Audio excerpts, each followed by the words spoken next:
अब हम आगे चलेंगे, यहाँ पे हैं सिनेरियोज। ये सिनेरियोज में से ना वैल्यू सप्लाई इंपॉर्टेंट है, मैं पहले ही बता चुका हूँ।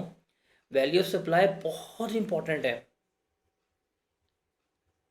इसकी इम्पोर्टेंस सुपर डुपर इम्पॉर्टेंट है। अब यहाँ पे वो जो हमने बातें की, डेफिनेशन हमारी हो गई, हमने डिस्काउंट का सिनेरियो पढ़ लिया, ठीक है। अब ये क्रैम वाली नहीं है। फर्स्ट ऑफ ऑल इस डेफिनेशन को आपने कभी भी क्रैम नहीं करना, आपने इसको रट्टा नहीं मारना। सेकेंड थिंग इज़ दैट, एक चीज़ आपने याद रखनी है कि अब जो हम सिनेरियोज डिस्कस करेंगे ये सिनेरियो पेपर में आते हैं। जी ये बात है, बताएं वैल्यू सप्लाई कैसे होगी, जी ये बात है, बताएं वैल्यू सप्लाई कैसे होगी, तो वो हमने डिस्कस करने हैं। आपके पास हैंडआउट्स में इसका टेबल बना होगा, तो टेबल आपके लिए इजी हो जाएगा। आप उसको जब हैंडआउट्स में डिस्कस कर रहे होंगे, जब आप उसको हैंडआउट्स में से देख रहे होंगे, तो वहाँ पे आपके सामने टेबल होगा, आप टेबल से पढ़ लीजिएगा। अभी मैं इसको समझाता हूँ। रिमेंबर, ये सिनेरियोज हैं, इनको आपने समझना है, इनको आपने याद करना है, इनको आपने अंडरस्टैंड करना है। ये क्रैमिंग नहीं करनी, रट्टा नहीं मारना।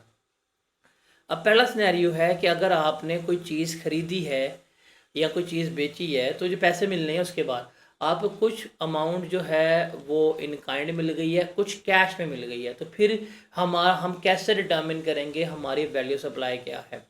अब इसकी बेस्ट एग्जांपल है, आप जाते हैं मार्केट में, आप मार्केट में जाके मोबाइल फ़ोन जो है वो परचेज़ करते हैं। आप क्या करते हैं, मोबाइल फ़ोन परचेज़ करने के लिए आप अपना ओल्ड मोबाइल फ़ोन देते हैं प्लस कैश देते हैं, तो आपको न्यू फ़ोन मिल जाता है। तो जो न्यू फ़ोन है इसकी वैल्यू कैसे होगी, कैश, और ओल्ड कीमत की मार्केट वैल्यू क्या लगी थी। तो यही चीज़ हमने यहाँ पे क्या करनी है, उसको लेके चलना है कि अगर हम लेके चल रहे हैं कि जो हमने एसेट दिया है उसकी मार्केट वैल्यू प्लस जो हम कैश गिवन कर रहे हैं, वही हमारा क्या होगी, वही हमारी वैल्यू ऑफ सप्लाई जो है वो ट्रीट हो रही होगी। तो ये हमारा याद रखना आपने कि ओपन मार्केट प्राइस जो हमने एसेट लिया है उसकी वो हम यहाँ पे ट्रीट कर रहे होंगे। और एक चीज़ याद रखनी है कि वैल्यू सप्लाई हम दोनों के पर्सपेक्टिव से डिस्कस करेंगे, हम बायर के पर्सपेक्टिव से भी हम डिस्कस करेंगे, और हम क्या करेंगे, हम इसको सेलर के पर्सपेक्टिव से भी डिस्कस करेंगे। बायर के पर्सपेक्टिव से इसलिए डिस्कस कर रहे होते हैं कि बायर को पता हो कि भाई मैंने सामान ख़रीदा कितने के, इतना टैक्स पे किया है, और जो सेलर है उसके पर्सपेक्टिव से कि मैंने इतने की सेल्स की हैं, तो हम दोनों के पर्सपेक्टिव से वैल्यू को डिस्कस कर रहे होते हैं। उसके बाद है एसोसिएट्स। अब एसोसिएट्स हमने पढ़ लिए हुए हैं, एसोसिएट्स क्या होते हैं।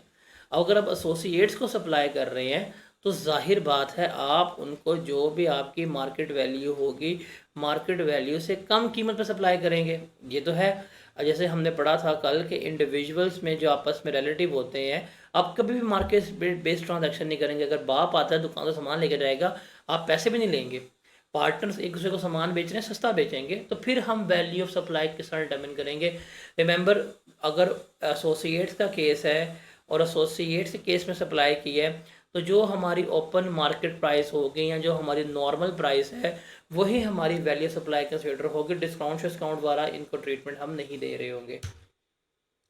उसके बाद अगर आप इंस्टॉलमेंट बेसिस के ऊपर सामान बेच रहे हैं, तो रिमेंबर इस चीज़ को याद रखिएगा, अगर आप कोई भी चीज़ जो है वो कैश बेसिस के ऊपर बेचते हैं, वो है 1 लाख रुपए की, और अगर आप उसको इंस्टॉलमेंट पे बेचते हैं तो वो 1,10,000 रुपये की आप बेचते हैं। अब नगद ले लो लाख की, किस्तों पे लोगे 1,10,000 रुपये की, तो यहाँ पे जो 10,000 है हमारा ये वाला, ये 10,000 हम बेसिकली क्या ले रहे हैं, हम प्रॉफिट ले रहे हैं, या हम इंटरेस्ट ले रहे हैं, या हम मार्कअप ले रहे हैं। रिमेंबर, इसके ऊपर कभी भी सेल्स टैक्स चार्ज नहीं होता। बेशक आप इंस्टॉलमेंट पे बेच रहे हैं, बेशक आपने 1,10,000 की बेची है, लेकिन आपकी वैल्यू सप्लाई क्या होगी, वही कंसिडर होगी जो कैशअप में, जो कैश में है। तो इसका याद रखिएगा कि कभी भी इंस्टॉलमेंट के ऊपर या कभी भी डेफर्ड पेमेंट हम करके बेच रहे हैं तो मार्कअप का कोई ट्रीटमेंट नहीं है, इंटरेस्ट का कोई ट्रीटमेंट नहीं है, इसका कभी भी ट्रीटमेंट नहीं ले रहे होते। तो ये चीज़ आपने याद करनी है। ये वाला पॉइंट भी जो है ये फ्रिक्वेंटली टेस्टेड पॉइंट है, पेपर में उसने पूछा हुआ है। अक्सर कहता है कि जी चीज़ लाख की थी 1.5 लाख की बेच दी है उधार पे, तो 50,000 जो है आप सूद ले रहे होते हैं। अब वो जो 50,000 आप सूद ले रहे हैं उसका कोई ट्रीटमेंट वगैरह नहीं होगा। उसके बाद ट्रेड डिस्काउंट है, ये अभी हमने पढ़ लिया। ट्रेड डिस्काउंट का क्या ट्रीटमेंट होगा। नंबर 1, इनवॉइस के ऊपर अगर डिस्काउंट मेंशन है और बिजनेस कन्फर्मिटी के मुताबिक है तो फिर हम क्या करते हैं, फिर हमें ट्रेड डिस्काउंट जो है वो अलाउ होता है। उसके अलावा कोई भी ऐसी ट्रांजैक्शन है जिसकी हम वैल्यू सप्लाई डिटरमिन नहीं कर पा रहे, स्पेशल ट्रांजैक्शन है, तो हम देखेंगे कि जी उसकी ओपन मार्केट प्राइस क्या है। जो उसकी ओपन प्राइस है वही हमारे लिए क्या हो जाएगी, वैल्यू ऑफ सप्लाई हो जाएगी। जस्ट टेक एन एग्जांपल, आप गंदम का कारखाना लगा के बैठे हुए हैं, गंदम बेचते हैं आटा बना के।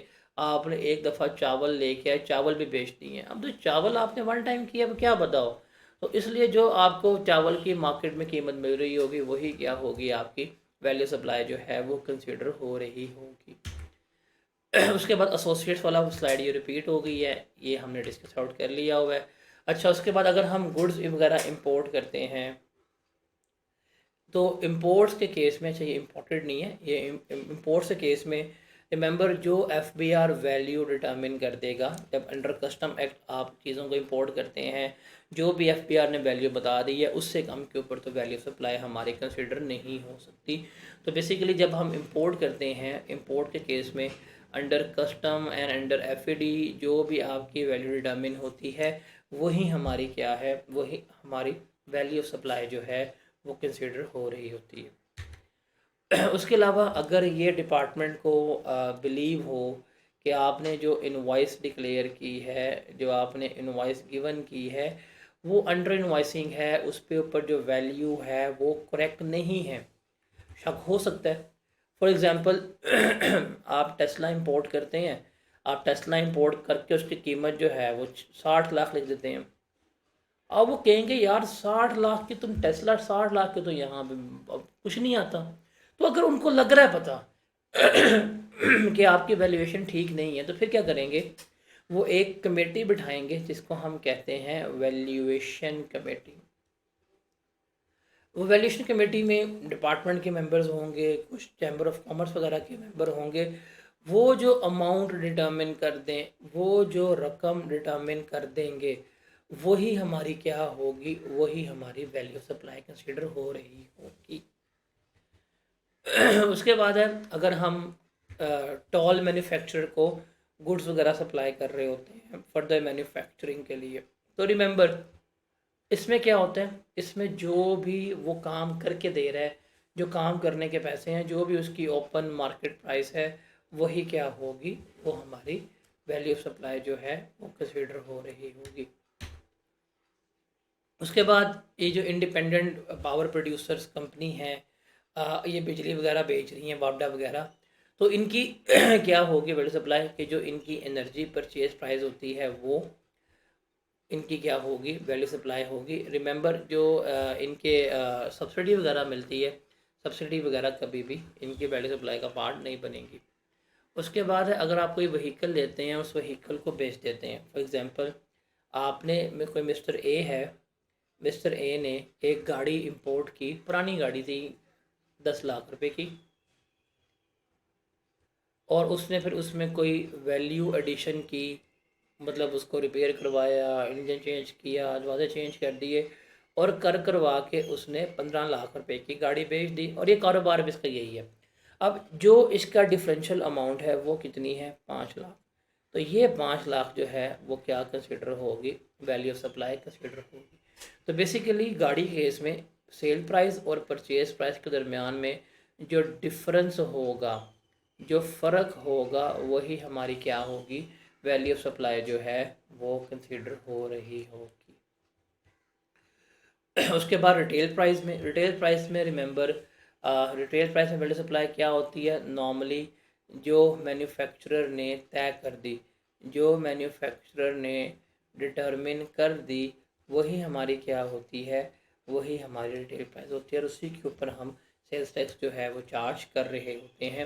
ये कैसे डिटरमिन होती है आगे जाके हम पढ़ेंगे, हमारे पास एक आएगा third schedule retail items, I guess अगली वीडियोस में आप देख रहे होंगे, तो उसमें आपको समझ आएगी कि ये किस तरह से डिटरमिन जो है वो हम कर रहे होते हैं। उसके बाद है जो electric power and gas distribution companies होती हैं, सारे आपके पास जो हैंड आउट्स हैं उन हैंड आउट्स में ये चीज़ें मौजूद हैं, आप उनको वहाँ से भी देख सकते हैं। अब ये देखें आप, फॉर एग्जांपल लेस्को है या SNGPL है, SNGPL इनकी बात करें। अब आप कभी भी अपने घर का बिल देखेंगे, आपके घर के बिल के ऊपर भी सेल्स टैक्स जो है वो शामिल किया गया।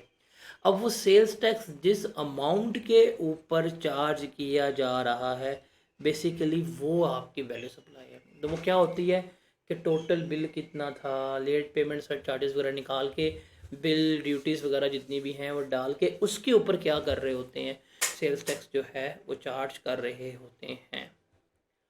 उसके बाद अगर इम्पोर्टेड गुड्स हैं, डिफरेंट क्लास की है, quality A B C D की, तो इसके में सिंपल जो है FBR जो भी वैल्यू डिटरमिन कर देगा वही हमारी क्या होगी, वही हमारी वैल्यू सप्लाई जो है वो कंसिडर हो रही होगी। और ये हमने रूल पढ़ लिया था कि अगर आप बोर्ड ने जो कीमत तय की है आप उससे ज़्यादा महंगी बेच रहे हैं, तो सिंपल सी बात है, जो बोर्ड की वैल्यू, मतलब अभी हम ये रूल पढ़ के आए हैं कि FBR वैल्यू और एक्चुअल जो इसमें से हायर होगी वही हमारी क्या है, वैल्यू सप्लाई जो है वो कंसिडर हो रही होगी। तो ये सारा हमारा जो है था वो इसके मुतालिक था जो हमने डिस्कस आउट कर लिया। अब इसमें से इस तरह के सवाल जो हैं वो हमारे आ रहे होते हैं। जैसे फॉर एग्जांपल पहला सवाल है, इस तरह के सिनेरियोज आते हैं पेपर में। Ware limited has supplied 2000 ton of steel to Zohaib limited. Ware ने इसको दिया, the market price of the supply is 2.8 million, और जो उस सप्लाई की जो बेचा है वो कीमत क्या है, 2.8 मिलियन है। Owing to financial difficulties Zohaib ने कहा पैसे मुझे तो है नहीं, मैं तुम्हें ना अपनी बिल्डिंग का पोर्शन ट्रांसफ़र कर देता हूँ, उसकी कीमत कितनी है, 2.5 मिलियन है, और बाकी तुम्हें 75,000 रुपया मैं कैश में दे सकता हूँ। और उसने क्या, मैं तुम्हारे जो चेक है वो तुम्हारे नाम पर लिख दूंगा, तो बताएं वैल्यू सप्लाई क्या होगी। तो ये है इन काइंड और इन कैश। अब बेसिकली वो क्या कर रहा है, 25 लाख रुपए की जो है वो ज़मीन दे रहा है, और 75,000 जो है वो क्या कर रहा है, वो उसको कैश दे रहा है। तो उसको अमाउंट रिसीव होगी 257,550। अब मार्केट प्राइस तो ये है, तो हम क्या लेंगे, हम मार्केट वैल्यू ही जो है वैल्यू सप्लाई में कंसिडर करेंगे। हाँ, अगर ये वैल्यू वो वैल्यू ऑफ सप्लाई कंसिडर करवाना चाहता है, अगर क्योंकि ये डिस्काउंट है तो उसके लिए उसको इनवॉइस पे डिस्काउंट मेंशन करने पड़ेगा, और ये अगर बिजनेस कन्फर्मिटी के मुताबिक हुआ तब ही ये होगा, अदरवाइज जो इसकी मार्केट वैल्यू है वही क्या होगी, वैल्यू सप्लाई कंसिडर हो रही होगी। उसके बाद है Atif son started his business in July 2022 in order to assist him. Asif ने, मतलब उसके बाप नहीं, डिस्काउंटेड प्राइस जो है वो 25 लाख रुपए के ऊपर गुड्स दे दी, और डिस्काउंट रेट जो है वो 18% दिया गया, हालांकि नॉर्मल वो डिस्काउंट कितना दे रहा है, 8%। What would is the correct value supply on which Asif which chargeable to sales tax, बताएं किस कीमत के ऊपर सेल्स टैक्स शामिल होगा। अब यहाँ पे देखें तो उसने तो गलत टैक्स ले, मतलब उसने एक्स्ट्रा डिस्काउंट दे दी है। तो यहाँ पे जो ये 25 लाख रुपया हमें शो हो रहा है जिसकी उसने सामान बेचा है, ये 18% डिस्काउंट के बाद है। तो इसका मतलब ये तो 82% को शो कर रहा है। आप इसको 82 पर डिवाइड कर लें, आपको अमाउंट मिल जाएगी जो ग्रॉस अमाउंट बनती है। तो इसकी ग्रॉस अमाउंट हम डिटर्मिन करते हैं, कितनी बनेगी,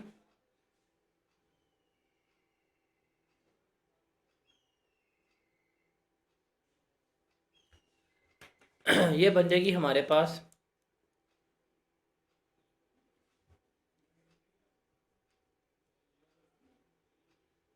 3048,780, ये है विदाउट डिस्काउंट। अब नॉर्मल डिस्काउंट कितना है, 8% है, तो वो हम लेस करवा ले, हम इसका अगर 92% लें तो मेरे पास आ जाएगा वैल्यू सप्लाई जिस पर टैक्स लगेगा, डैट विल बी 2804,878। तो ये हमारी क्या होगी, वैल्यू सप्लाई जो है वो कंसिडर हो रही होगी। तो वही डिस्काउंट वाला पॉइंट कि नॉर्मल डिस्काउंट तो हम कितना दे रहे हैं, हम नॉर्मल डिस्काउंट जो है वो तो 8% दे रहे हैं, हमने इस बंदे को 18% डिस्काउंट दे दी है, तो ये जो एक्स्ट्रा डिस्काउंट 10% दिया था, हमने क्या कर दिया, इसको रिवर्स कर दिया। हमने नॉर्मल 8% के साथ ही अपनी वैल्यू को ट्रीट किया है। और उसके बाद है Usama has supplied 200 kg of material falling under third schedule to Munawwar limited at a wholesale price of ₹500 पर kg। और रिटेल प्राइस है उसकी 900। हम पढ़ के आए हैं कि अगर कोई रिटेल आइटम होगी, अभी पढ़ा है, रिटेल आइटम हमेशा रिटेल प्राइस पे ही होगी, तो इसकी वैल्यू सप्लाई जो है वो 900 ही कंसिडर हो रही होगी। सो ये हमारा सवाल था, ये हमारा डन हो गया। तो अब हमारा वैल्यू सप्लाई यहाँ पे एंड होता है with all scenarios with each and everything. तो अब हमारा जो डेफिनेशंस वाला एरिया था वो सारे का सारा यहाँ पे ख़त्म हो जाता है। अब हम आगे मूव करेंगे रूल्स एंड प्रोविजंस के ऊपर कि कैसे हैं, किस तरह से कैलकुलेशन होनी है। तो अब सारा कुछ हमने यहाँ से शुरू करना है, क्या है और किस तरह से। Got it? I tried my best कि मैंने आपको इतनी एलिब्रेटिव वे में डेफिनेशंस करवाई हैं। My slides are very eye catching, like आपको कभी भी बोर नहीं होने दी इन चीज़ों से। आप एक चीज़ को देखें कि हम हर टॉपिक के साथ जो पीछे ये बैकग्राउंड्स लगी हुई हैं बहुत रेलेवेंट है, ताकि आपको ये चीज़ें याद रह जाएं। ये जितना बोरिंग सब्जेक्ट है उतना बोरिंग ना हो, बल्कि आपके लिए उतना ये आसान लगे। ठीक है, तो यहाँ पे हमारे डेफिनेशंस जो हैं वो 100% डन हो गई।